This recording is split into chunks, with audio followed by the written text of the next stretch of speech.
Vai esi informācijas burbulī?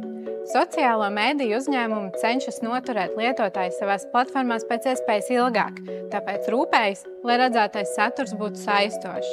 Piemēram, kompānija Meta, kuras pārziņā ir Facebook un Instagram, kā arī Google, kas pārvalda YouTube, spēj veikli prognozēt un piedāvāt saturu, balstoties uz lietotāju iepriekšējām aktivitātēm.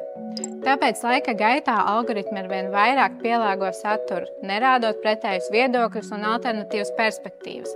Tas rada informācijas burbuli, kurā lietotājs redz tikai viņu uzskatiem atbilstošu informāciju. Ja sociālos tīklos paustie viedokļi un uzskati sakrīt ar tavējiem, nevajag pieņemt, ka tā domā visa pasaule.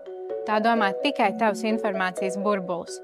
Visticamāk, ka tu esi vienkārši pasargāts no citiem viedokļiem, jo tu tos neredzi. Kādas tam ir sekas? Dzīvojot informācijas burbuļos, cilvēki lēnām polarizējas. Katra grupa redz tikai savu realitāti un pastiprina savus uzskatus, neļaujoties dialogam un neredzot, ka viss nav tik viennozīmīgi. Informācijas burbuļos dezinformācija mēdz izplatīties daudz ātrāk un vieglāk, jo lietotāji bieži vien nespēj vai nevēlas pārbaudīt avotu ticamību. Bet kā izkļūt no informācijas burbuļa? Daudzveidīgi informācijas avoti. Aktīvi meklē informāciju no dažādiem avotiem, kas pārstāv atšķirīgus viedokļus. Kritiskā domāšana. Attīsti spēju kritiski izvērtēt informāciju un pārbaudīt faktus, pirms dalies ar tiem. Algoritmu izpratne.